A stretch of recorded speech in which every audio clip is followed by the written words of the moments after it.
On a quiet morning in a small-town diner, a wealthy, widowed mother sat sharing breakfast with her little girl. Just another ordinary day, or so she thought. But everything changed when a weary single father and his young son walked in, ordering nothing more than a single glass of water they could barely afford. Their eyes were tired. Their plates stayed empty. And before Maria could even speak, Lily whispered the question that would change all their lives. "Mom, can we share our breakfast with them?" What happened next didn't just warm a few hearts. It sparked a connection none of them ever expected.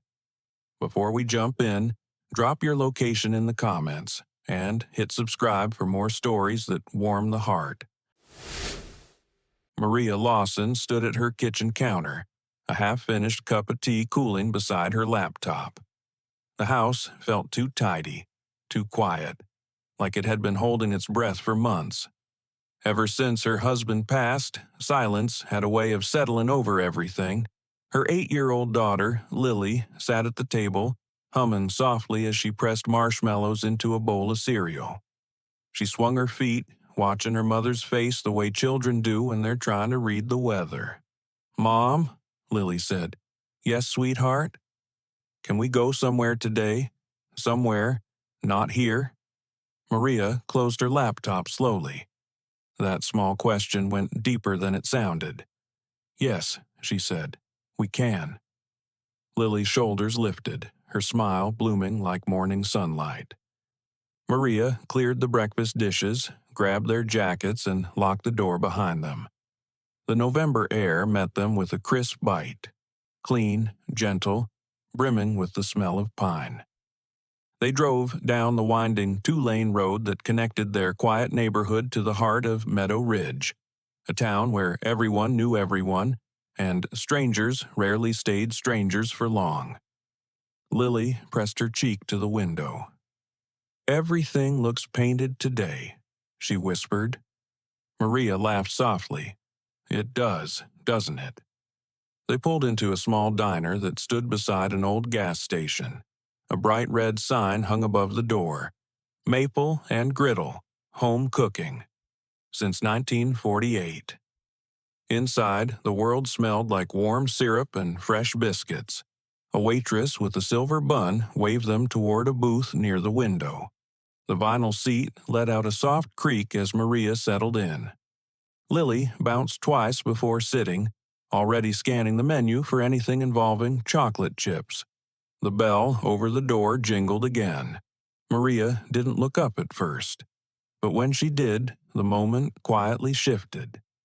A black father stepped inside, a tall man in a worn denim jacket and work boots that had seen too many long days.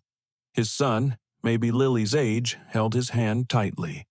The boy's curls were flattened from sleep, his small backpack slung over one shoulder. They paused just inside the doorway, scanning the diner as though unsure whether they belonged. The father finally guided his boy to a small table near the back. When the waitress arrived, he offered a tired smile. "Just water," he said, "for both of us."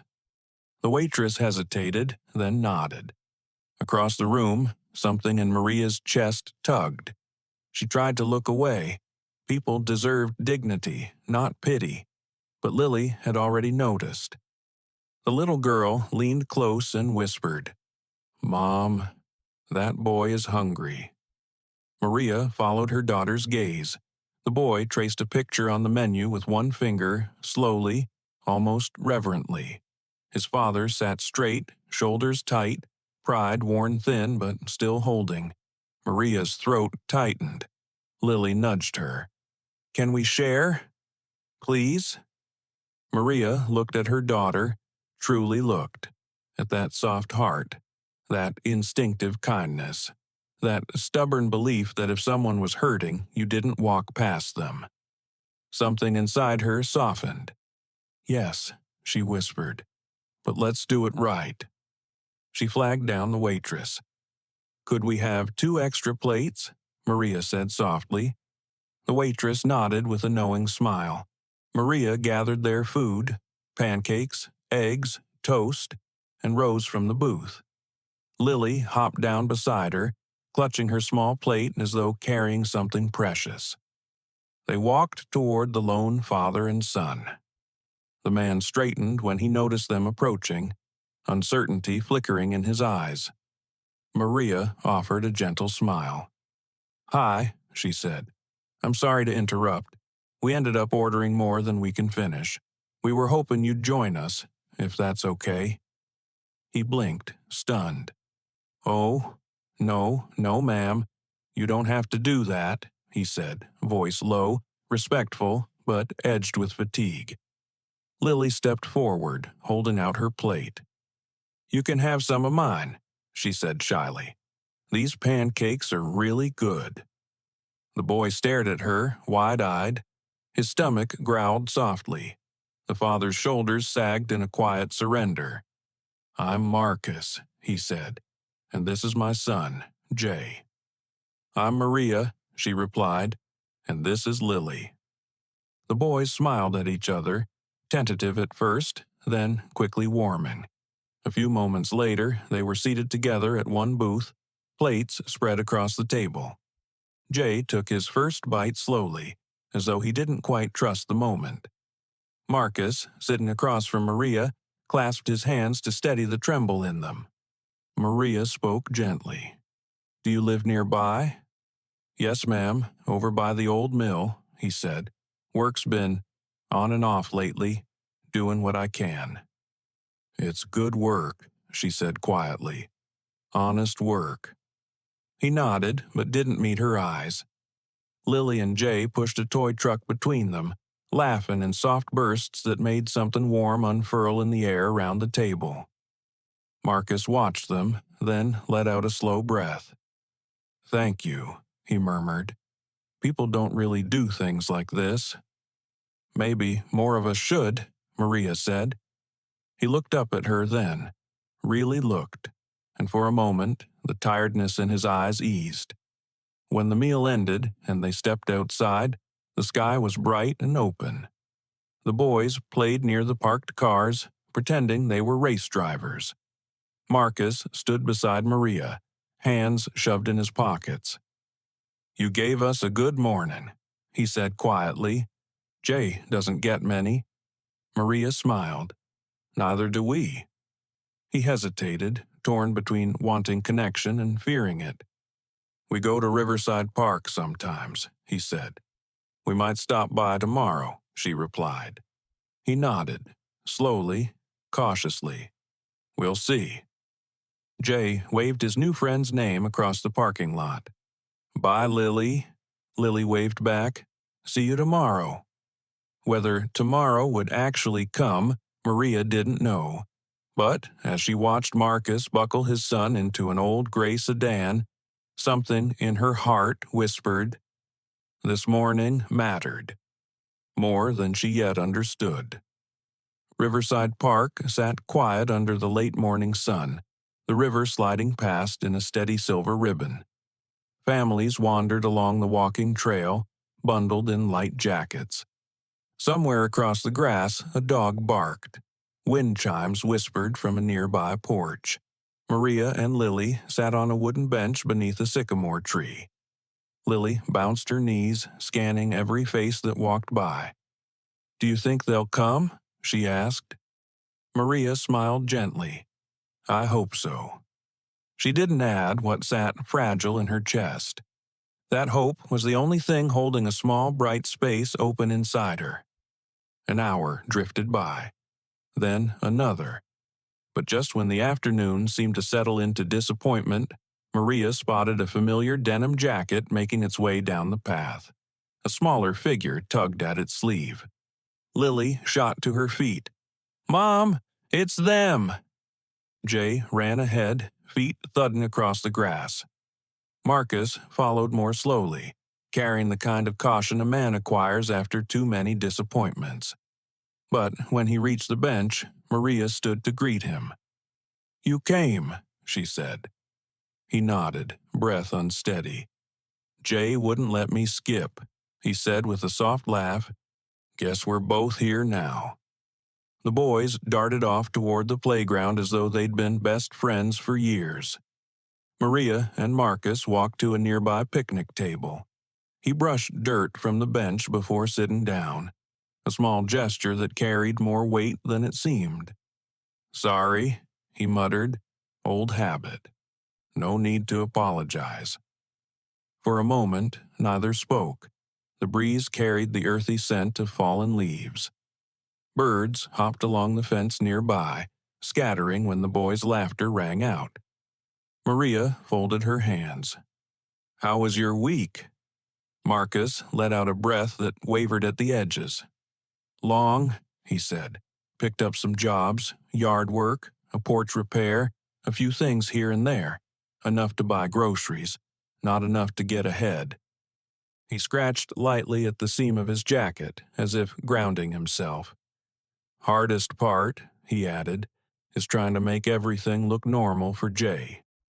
Maria nodded, her voice soft. "That's not a small thing. It's love, and it's work." His eyes flickered, surprised by the gentleness of her words. "How about you?" he asked. "You got a busy week too?" "A bit," she said. "Office meetings, deadlines. I keep telling myself I'll slow down, but life doesn't always listen." He chuckled quietly. "True enough." They watched the boys racing across the grass, their laughter echoing through the park. Marcus cleared his throat. "You didn't have to invite us." After the diner, most folks are polite in the moment, then they move on. "Maybe I didn't want to move on," Maria said.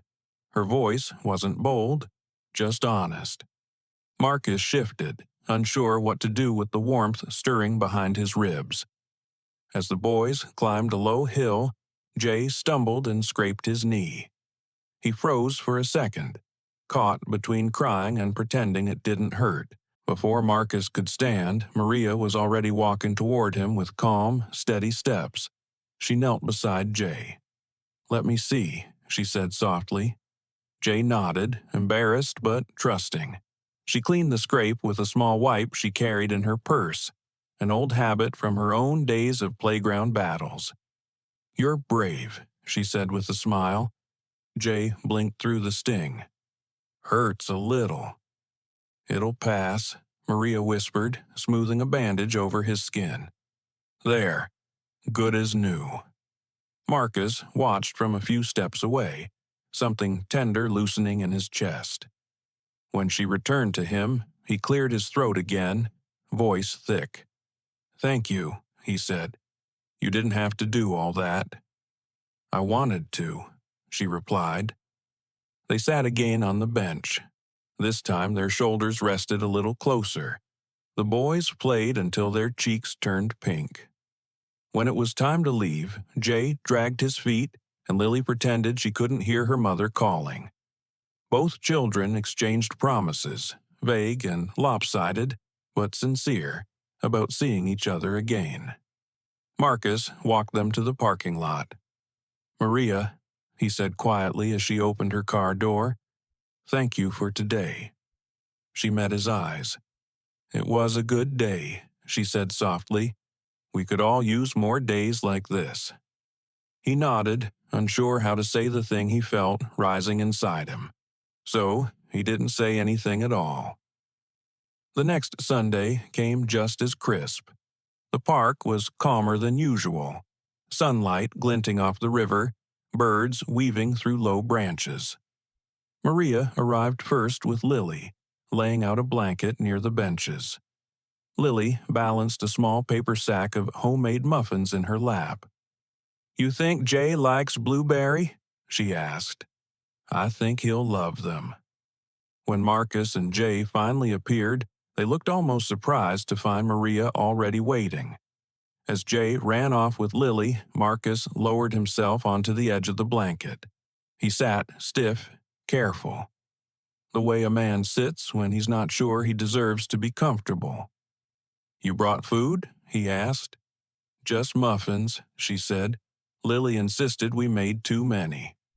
He gave a small smile, one corner of his mouth lifting. "That girl's got a kind heart," he said. "She gets it from her father," Maria said quietly.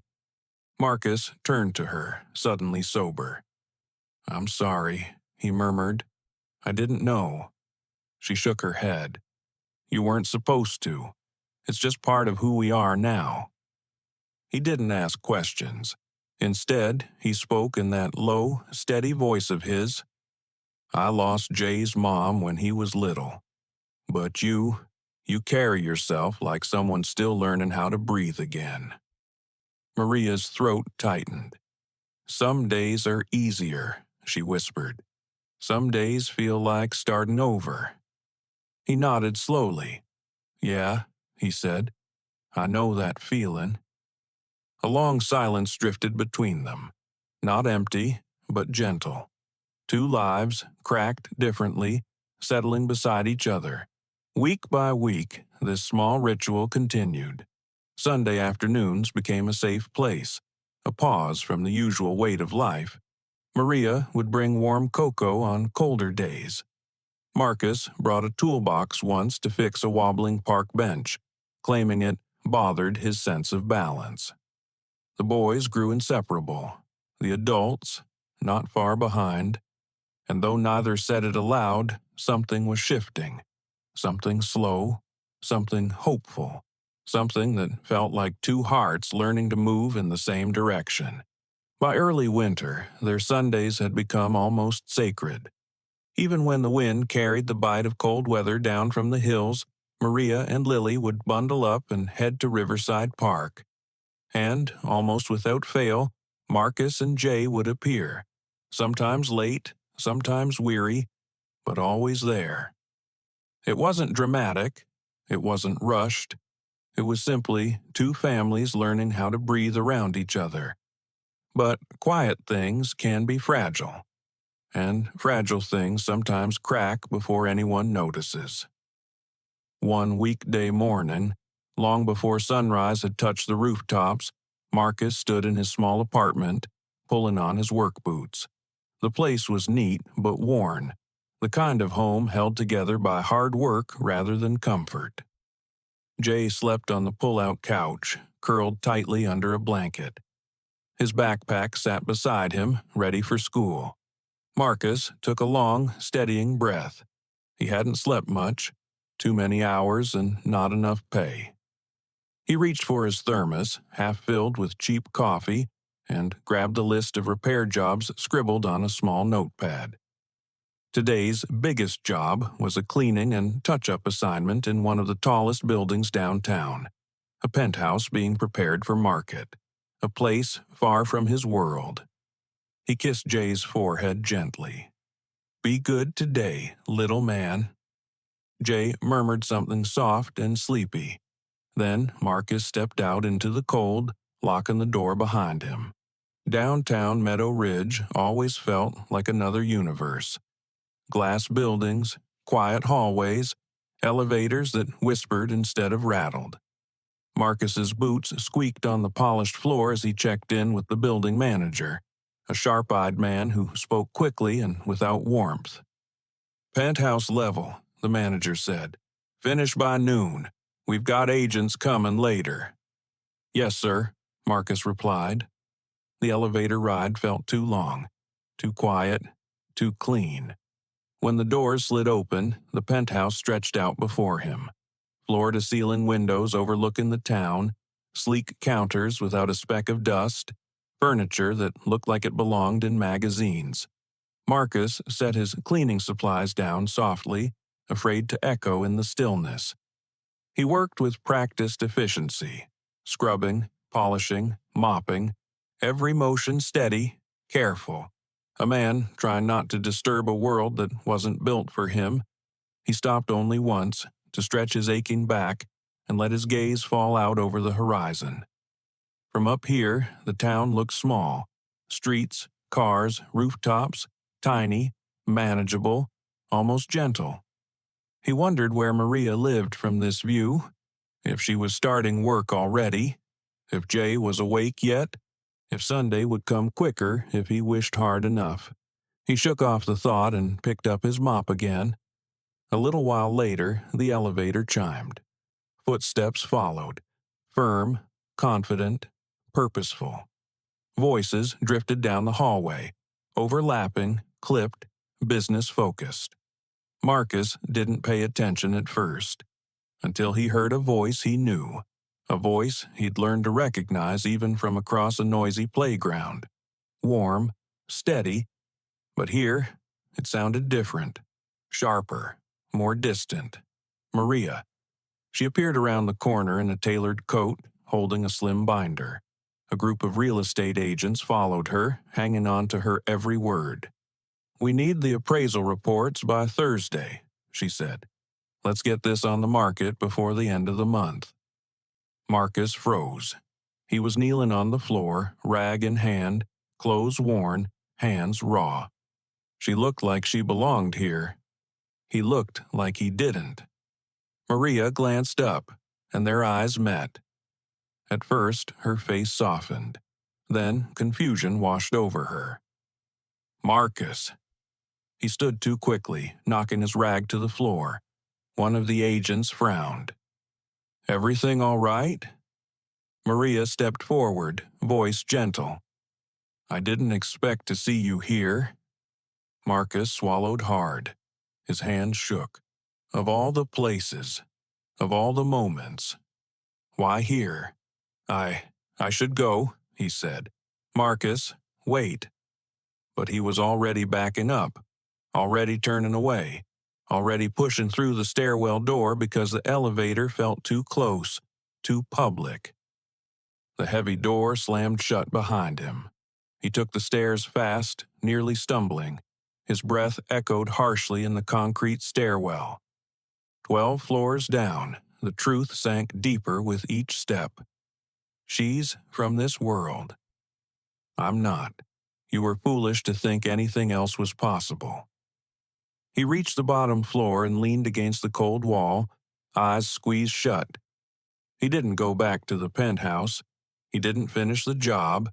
He just walked out into the cold morning, hands shoved deep in his pockets, trying to hold himself together.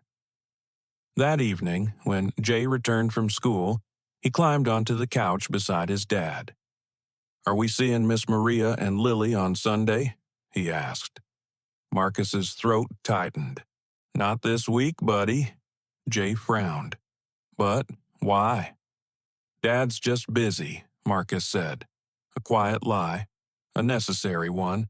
He couldn't explain the weight crushing his chest, not to an 8-year-old boy who already carried too much. Jay hugged the toy truck Lily had given him. "Oh," he whispered. Marcus looked away. Sunday arrived anyway. Maria and Lily went to Riverside Park with the same blanket, the same muffins, the same open hope. And they waited. Families laughed, dogs played, wind rustled the tall grass, but Marcus and Jay never came. The next Sunday was the same, and the one after that. Lily tugged at her mother's sleeve. "Did we do something wrong?" Maria hugged her daughter tightly. "No, sweetheart," she whispered. "I just think something scared them away." But inside, Maria felt a hollow ache she tried hard to hide. She replayed the moment in the penthouse over and over. Her voice, her posture, her confidence, her world. Had she made him feel small? She didn't know, but she knew she couldn't stay silent. Not if she wanted to mend what had somehow cracked between them. The third Sunday without Marcus and Jay felt heavier than the others. The park was bright that morning, the kind of winter sunlight that looks warm but carries a crisp chill. Children laughed. A jogger waved. Wind tossed a few bright leaves across the pavement. But the bench beside Maria stayed painfully empty. Lily sat curled beside her mother, picking at the muffin wrapper in her hands. "Maybe they forgot," she said quietly. Maria forced a soft smile. "Maybe," but the truth sat heavier than she wanted to admit. People don't vanish without a reason. They slip away when something hurts too much to confront. When they returned home, Lily carried her disappointment silently. Maria placed her car keys on the counter and stood still in the quiet kitchen. The air felt wrong, like something meaningful had been left unfinished. She went upstairs to her small office, opened her laptop, then closed it again. She didn't need another distraction. She needed answers. She reached for her phone, found the small scrap of paper Marcus had given her weeks ago, back when he fixed her railing, back when things felt simple and warm and full of possibility. His address. She didn't text. She didn't call. Some conversations needed more than a screen. The next afternoon, she buckled Lily into the car. "Where are we going?" Lily asked. "To see if our friends are okay," Maria said gently. "Are they hurt?" "I don't think so. But grown-ups, sometimes they get scared and stay quiet." Lily nodded thoughtfully. "Like when I broke that cookie jar and didn't tell you?" Maria couldn't help smiling. "Something like that." They drove to the older side of Meadow Ridge, where small duplexes sat close together and laundry lines hung between fences. The houses were worn but lived in, full of people making do with what they had. Maria parked near a set of stairs that led to a second-floor apartment. The number on the door read 2B. She climbed the steps slowly, her heartbeat loud in her ears. Lily stood close beside her. Maria knocked. A moment of silence. Then a soft shuffle of footsteps. The door opened a few inches. Marcus stood in the gap, his face tired, guarded, as if bracing for something he wasn't ready to face.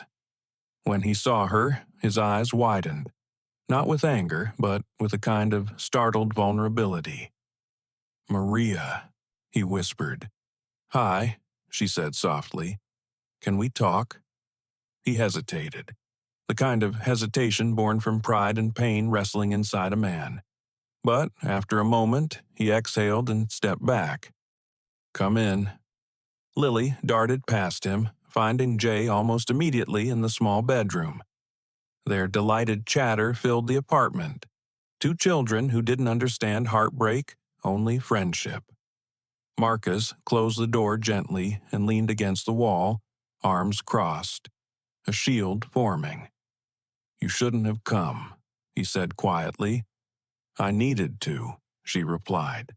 "You stopped answering my messages. I didn't know why." He laughed once, short, bitter. "You really don't know?" Maria shook her head. "Please, tell me." Marcus stepped away from the wall and paced once across the small living room, trying to find steadiness in his voice. "I saw you," he said, "at the penthouse." Maria's breath caught. Marcus, I didn't know you'd be." "That's not the point," he said, not harshly, but with a raw edge of hurt. "You were standing there in your world, polished, powerful, in charge of everything, and I was on my knees scrubbing floors." Maria swallowed hard. "That doesn't make you less than—" "It does," he snapped softly. "It does when people like me get pushed out of homes because of decisions made by people who talk like you did that day." Her chest tightened. He wasn't wrong, not entirely. "I sounded cold," she whispered. "You sounded," he corrected gently, "like someone who belonged in that world. And I realized I was foolish to think I could ever stand next to you." Maria stepped closer, careful, slow. "Marcus, I admire you." He shook his head. "No, you felt sorry for me." "No," she said firmly. "Not once. I admire the way you raise your son, the way you keep going when everything feels heavy, the way you show up even when you're exhausted." He looked down, jaw tightening. "You didn't see me that day," he murmured. "I did," she said softly, "but not the way you think." She dared step closer, closing the space between them. "I saw a good man," she whispered, "a hard-working father, Someone I care about more than I've admitted. Marcus's breath hitched. You don't have to say that, he said, voice thin. I'm not saying it because I have to, she replied. I'm saying it because it's true. His shoulders sagged, a man finally letting himself exhale after weeks of holding everything in. Maria took his hand gently. Marcus, you belong right here. He closed his eyes for a moment, as if absorbing the words, as if weighing whether he was allowed to believe them. When he opened them again, they glistened. I thought I wasn't enough, he whispered. You are, more than you know. Slowly, carefully, his fingers curled around hers. The shield dropped. The walls softened, and something warm, fragile, and deeply human rose between them. Jay and Lily's laughter floated into the room. It broke the tension in the gentlest possible way. Marcus wiped his eyes with the back of his hand. I'm sorry I disappeared, he said. I'm sorry I hurt you, Maria whispered. He looked at her. Really looked. I don't want to push you away again, he said. Then don't, she whispered. For the first time in weeks, a small smile tugged at the corner of his mouth. That evening, before leaving, Maria reached into her bag. I got something for Jay, she said. Marcus shook his head. I don't want charity. It's not charity, she said softly. It's a gift, from one parent to another. She opened the box, a pair of sturdy, comfortable shoes. Simple, practical, perfect for a boy who spent every day on the move. Marcus stared at them, speechless. You notice everything, he said. Only what matters, she replied. He swallowed hard, unable to speak. Their fingers intertwined again, this time with trust, not hesitation. Two families, no longer drifting apart, but beginning again, one healed step at a time. Spring arrived slowly in Meadow Ridge, as though the town needed time to stretch after a long winter. The river thawed, trees budded with pale green leaves, and the park, once quiet and brittle, filled with life again. And, for the first time in months, the world around Maria felt like it was moving in the same direction as her heart. Sundays at Riverside Park resumed as though they'd never paused. Lily and Jay ran ahead, racing toward the playground with familiar shouts of laughter, their sneakers kicking up soft dust behind them. Maria and Marcus followed more slowly, side by side. The space between them wasn't space anymore, not distance, not caution, just a comfortable quiet where two people could breathe. They sat on their usual bench beneath the sycamore tree. Bright sunlight filtered through the branches, dappling the ground with shifting patches of gold. Maria glanced at Marcus. You look lighter, she said gently. He exhaled, rubbing the back of his neck. Work's steadier now. Got a few regular clients. Even picked up a small renovation job last week. That's wonderful. It feels new, he said, like the ground isn't shaking under my feet every day. She nodded. And you deserve that. He watched her for a moment, the park reflected quietly in his eyes. You know, he murmured, you didn't just help us. You changed things for me. Things I didn't think could change. Maria smiled, though something tender tightened in her chest. Then we changed each other, she said softly. Later that afternoon, while the boys chased a soccer ball across the grass, Marcus leaned back against the bench. I used to think being strong meant doing everything alone, he said. And now? Maria asked. He shook his head. Now I think real strength is letting someone stand beside you. Her breath caught. Not from surprise. She'd felt the same truth slowly forming inside her. Marcus, she said softly, can I tell you something? Of course. When my husband passed, I thought that was it. I thought my heart had shut down for good. I didn't expect connection again, or joy, or anything that felt this warm. Marcus looked at her fully then, no hesitation in his gaze. "You're allowed to feel joy again," he said. "You're allowed to love again." Her voice wavered. "So are you." A breeze drifted through the park, soft and warm, carrying the faint scent of blooming cherry blossoms. The world seemed to pause, not out of drama, but out of reverence for two people rediscovering something they thought they'd lost forever. Marcus swallowed hard. "Maria," he whispered, "I think I'm falling in love with you." She reached for his hand without fear this time. "I already love you," she whispered back. And there, on that sun-washed bench, with their children laughing a few yards away, the simplest truth settled between them. Love hadn't been lost. It had just been waiting. Summer arrived with long days and warm evenings. The four of them spent afternoons at the park, evenings on Maria's porch, and slow weekends exploring the old farmer's market on Main Street. One Saturday afternoon, Maria invited Marcus and Jay for a backyard cookout. Lily helped prepare lemonade in the kitchen, squeezing lemons with dramatic flair. Jay arrived carrying a bundle of flowers he'd picked from a neighbor's garden. Crooked stems, mismatched colors, but offered with shy pride.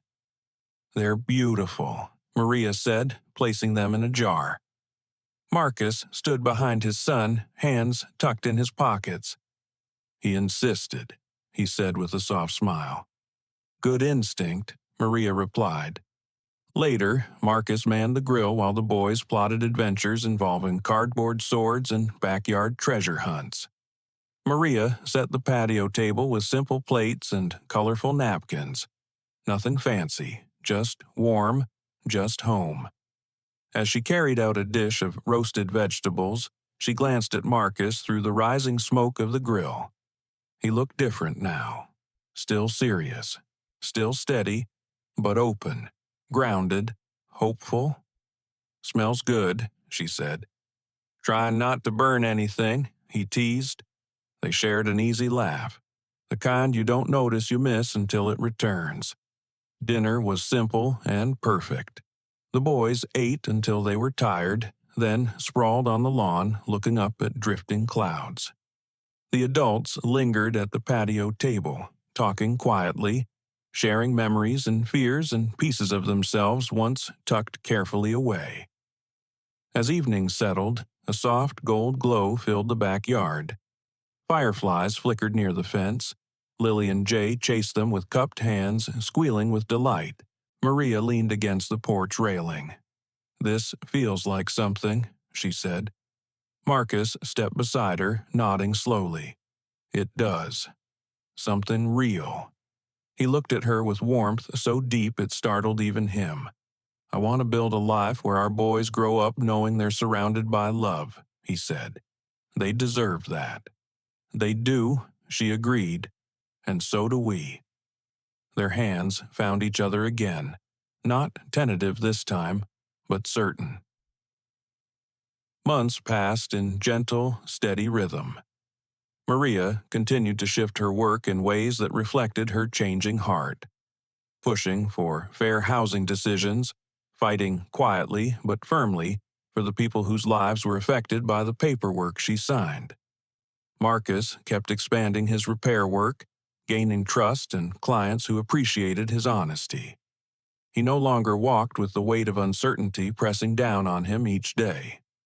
Jay and Lily became inseparable, partners in adventures, guardians of inside jokes, builders of elaborate backyard forts, and Maria and Marcus?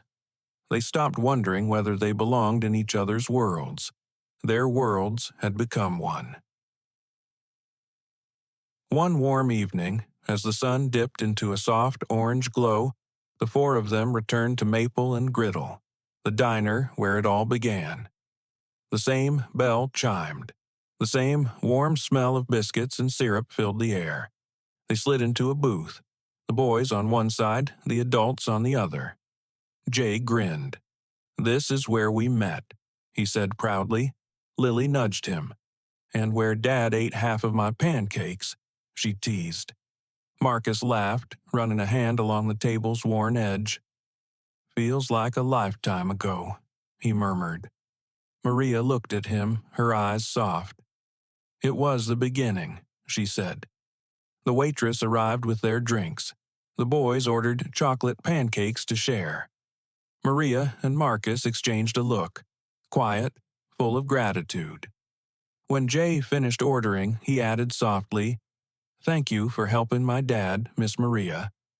Maria reached across the table, brushing his hand gently. "You two helped us too," she said. Marcus swallowed hard. His eyes glistened. The world around them felt small and warm. The sound of clinking dishes, the hum of quiet conversation, the laughter of their children filling the booth. And in that little diner, amidst syrup and sunlight, something settled fully into place. Two once lonely families had become one whole story.